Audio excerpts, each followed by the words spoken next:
Cuando hablamos de la oración, podemos movernos en tantas direcciones. Así que hoy vamos a ver algunos aspectos importantes sobre la oración en grupo,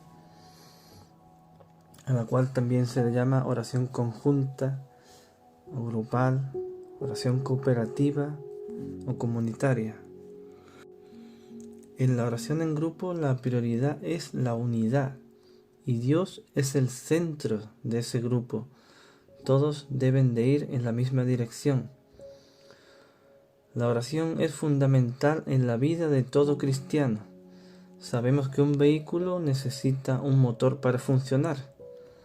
La oración grupal es necesaria para que la iglesia funcione también, pero a la vez es hermoso el que se pueda encontrar un grupo de personas los cuales se animan y oran los unos por los otros hasta volverse apasionados de Dios. Jesús decía en el Evangelio de Mateo capítulo 18 versículo 20: donde están 2 o 3 congregados en mi nombre, allí estoy yo en medio de ellos. Yo pregunto, ¿creen que Jesús sabía en esos tiempos que hoy en día estaríamos unidos y orando, pero por medio de plataformas, lejos los unos de los otros? Estoy seguro de que sí lo sabía. El Señor Jesús también es Dios y Él sabe todo. Él es el creador del pasado y del futuro también. Y cuando dice, allí estaré en medio de ustedes, Jesús es el que hace de enlace, hace de puente de unión con el Espíritu Santo. Aún así, cuando desde España a México, por ejemplo, haya 11.000 kilómetros de distancia, y así podamos perseverar en la palabra, en la comunión unos con otros y en la oración. Ahora vamos al libro de los Hechos, capítulo 2, versículos 41-42. Ahí encontramos lo siguiente: los que recibieron su palabra fueron bautizados, y se añadieron aquel día como 3.000 personas, y perseveraban en la doctrina de los apóstoles, en la comunión unos con otros, en el partimiento del pan y en las oraciones.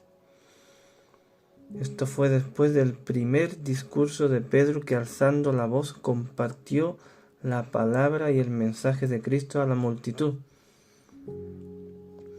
Qué hermoso tuvo que haber sido ese momento, participando en 3.000 bautizos y luego todos juntos en comunión unos con otros, compartiendo la Santa Cena, la palabra de Dios y unidos en oración. En el capítulo 1 del libro de los Hechos, ahí podemos ver también cómo se reunían y oraban en grupo cuando tenían que tomar decisiones importantes. En este caso, la elección del sucesor de Judas el traidor. Lo podemos leer en los versículos 13 y 14, donde estaban Pedro y Jacobo, Juan, Andrés, Felipe, Tomás, Bartolomé, Mateo, Jacobo hijo de Alfeo, Simón el celote y Judas el hermano de Jacobo. También había un grupo de mujeres, y María, la madre de Jesús, y los hermanos de Jesús. Este grupo se mantenía unido y constantemente se reunían en oración, unánimes, perseverando y tomando decisiones juntos, pero primero siempre se haría la voluntad del Señor. En las reuniones de oración en grupo también se abre el corazón a otros con confianza, pudiéndose compartir ciertas cosas íntimas que cuesta hablarlas con personas cercanas. En Santiago capítulo 5 versículo 16 dice: confesaos vuestras ofensas unos a otros y orad unos por otros para que seáis sanados. La oración del justo puede mucho. Primero nos dice que confesemos nuestras ofensas, que soltemos todo lo que tengamos dentro, que descarguemos el pesar, la angustia, el temor, y luego estaremos orando unos por otros para ser sanados. La palabra dice que moveremos montañas si tenemos fe como un grano de mostaza. A veces hacemos montañas, muros de un pequeño problema. Derribaremos esa montaña teniendo fe, orando, el respirar del cristiano y siendo sanados, siendo libres. Orad unos por otros, dice este versículo ahí en Santiago. Y esto lo podemos corroborar por otro lado. En el libro de los Hechos, capítulo 12, a partir del versículo 5. Aquí podemos ver que a Pedro lo habían arrestado y estaba en la cárcel custodiado. Pero la iglesia, sus compañeros y amigos, hacían sin cesar oración por él. ¿Y cuál fue el resultado de dichas oraciones? Dios las oyó. Vemos la respuesta en el versículo 7 que dice lo siguiente: Y he aquí se presentó un ángel del Señor y una luz resplandeció en la cárcel. Y tocando a Pedro en el costado le despertó, diciendo: Levántate pronto. Y las cadenas se le cayeron de las manos. El ángel lo guió a la salida sin que nadie los viesen. Estas oraciones se puede presuponer que fueron contestadas muy rápido por Dios, porque Pedro, cuando salió de la cárcel, fue a la casa de sus amigos que todavía estaban orando por él. Cuando Pedro llegó, llamó a la puerta y salió a escuchar una muchacha llamada Rode. Al oír a Pedro, no abrió la puerta, pero entró corriendo a avisar a los demás, diciendo que era Pedro. ¿Y saben qué le contestaron? Le dijeron: «Estás loca». Pedro seguía llamando a la puerta, y cuando abrieron todos, se quedaron atónitos. Fue tan rápida la respuesta de Dios liberando a Pedro que había incredulidad en ellos.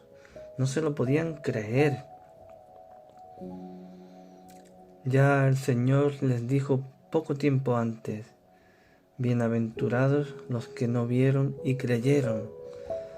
Pero aquí parece ser que todavía existía algo de incredulidad en ellos. Y eso nos pasa a nosotros los cristianos. Necesitamos de milagritos para creer y que nuestra fe crezca.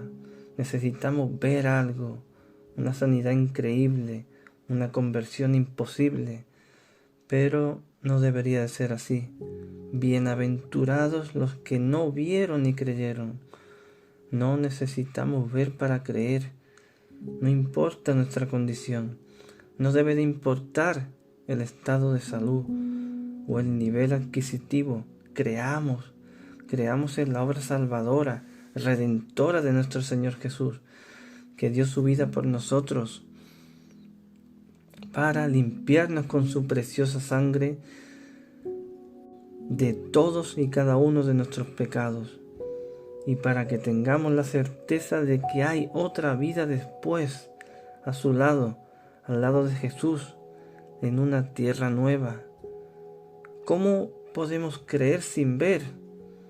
Teniendo fe, porque por fe andamos, no por vista, confiando siempre en las promesas del Señor.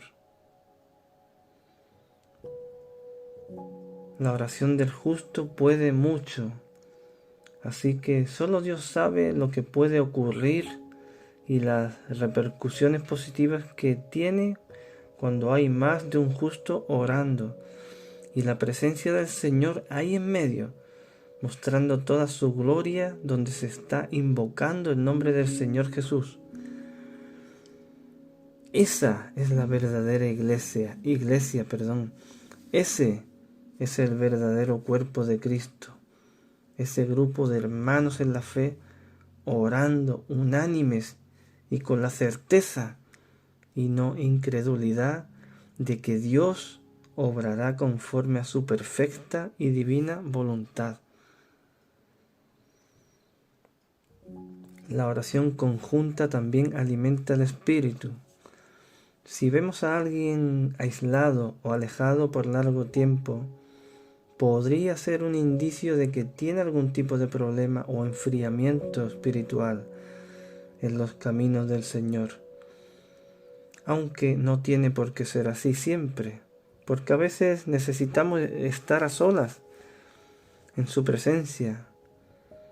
Igualmente, preguntemos qué está ocurriendo e invitemos a esa persona a entrar al grupo para darle apoyo y alimento espiritual a través de la oración. Ya sea el grupo con hermanos en la fe, o con amigos, o en familia, nuestro Dios ahí está presente, atento a ese clamor y moviéndose con poder. Jesús usó un hermoso calificativo para referirse a sus discípulos. En Lucas capítulo 12, versículo 32, les dice: no temáis, manada pequeña. Los consideraba un pequeño grupo, pero a la vez unido y fuerte. Si tomamos un ejemplo del reino animal, por ejemplo, una manada de elefantes, imagínense en una oscura noche africana. Ahí podemos aprender que todos se mantienen en unidad y se defienden unos a otros, y sobre todo a los más débiles y más pequeños. Un mínimo descuido o distracción y serán atacados por los fieros leones o las hienas salvajes. Y eso podría ser letal. En esta manada siempre hay un guía, un líder.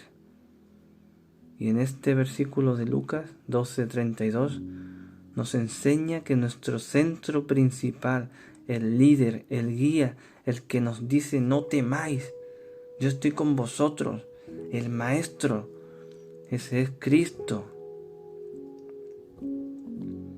Habrá personas que dirijan el grupo, pero el guía es Cristo. Ahora vamos a ver algunos puntos importantes que se deben de tener en cuenta en un grupo de oración. La oración en grupo nos mantiene unidos y fuertes, edificándonos juntos y compartiendo una misma fe. No hay que despreciar a nadie, ni al más grande ni al más pequeño, cuidando y velando unos de otros y creando un clima favorable y familiar. Orar en grupo no debe de formar parte de una moda o hacerlo por ciertos caprichos. No es bíblico cuando se declara o decreta en las oraciones. Nosotros no somos quienes damos órdenes a Dios, solo hacemos su voluntad.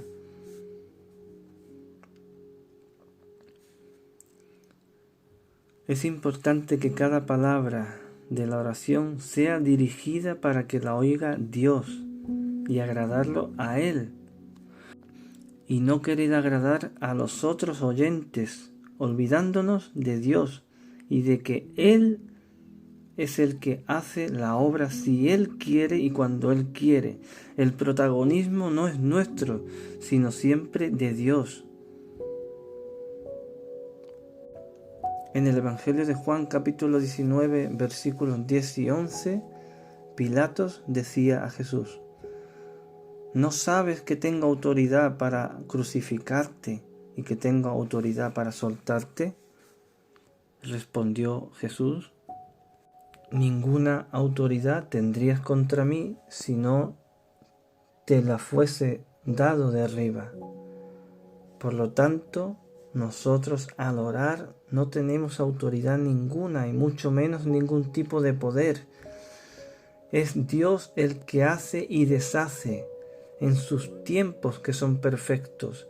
Solo debemos de orar en obediencia y con fe, siempre siendo humildes y humillándonos ante Él. En Santiago capítulo 4 versículo 10 dice: humillaos delante del Señor y Él os exaltará.